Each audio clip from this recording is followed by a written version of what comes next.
always noticed, this is like a more deep Chabad question, that in Yerushalayim there's one Chabad Baal Tshuva English speaking, and there's about at least 10 non-Chabad English speaking Baal Tshuva yeshivas.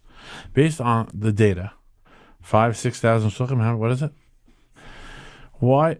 And I mean, how is it, or why is it, or where the numbers going off that there are 7,000 Shluchim, and I asked the Rosh Yeshiva of Mayanot today. I said, how many students do you have in Mayanot? This is the foremost, Baal Tshuva. There's 80 Bachram, 80 guys in the boys department. What's going on? I don't want to put the dirty laundry in public. It's something that I asked a few Baal Tshuva yeshivas in Chabad, and they all have empty beds. Officially, there's like we have thousands of kids coming into C-teens. Thousands came into the Pegisha last week. I see I'm walking down Kingston Avenue. Every shliach comes with 1, 2, 3, 4 balabatim. Where are these kids? I think we're failing, to be very honest. And I have taken a very different attitude. And if you speak to the staff at Mayanot, they'll tell you that I send a student there, even though I'm in a community, probably once every 18 or 24 months. I think we are failing in this area miserably, and I've spoken about it publicly numerous times. Interesting that you asked the question, but it happens to be...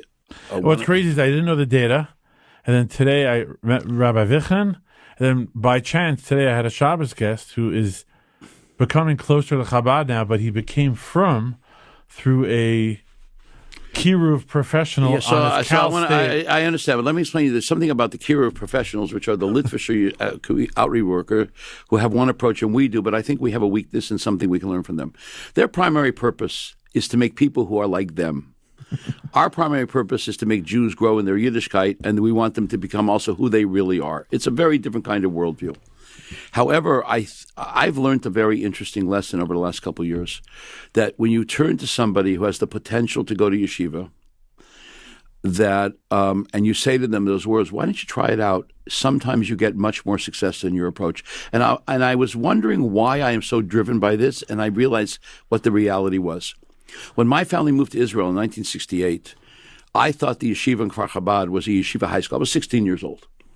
Now, I had gone to the Chabad Yeshiva in Montreal. I wasn't yet like a full-fledged Lubavitcher Chassid, everything. But I was like very much connected, and I'd gone to have a private meeting with the Rebbe, and the Rebbe told me to go to Kfar Chabad. But I didn't know what was in store for me. And I arrived there to the office of the yeshiva in Lud, and I find out that it's a yeshiva, there's an English-speaking program, but there's no high school.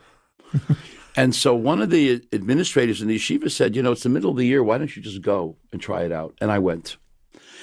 And I think that's subliminally put into my head that we need to have the courage to push people harder to go to yeshivas, and I think we're failing in this.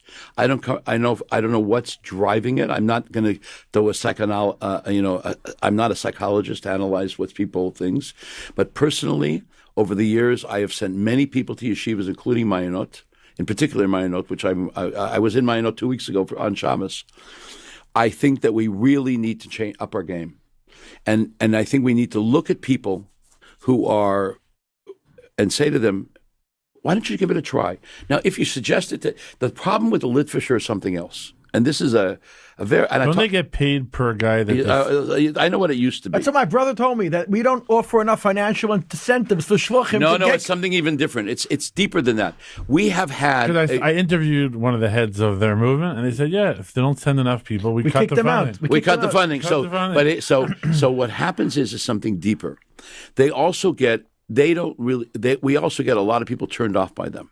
In other words, they are pushing people toward one goal, to become a nice guy, a boy or girl who goes to yeshiva, goes to kollel, and lives happily ever after. It's a noble goal. It's a good intention. But if you are not willing to go through that path, they'll drop you.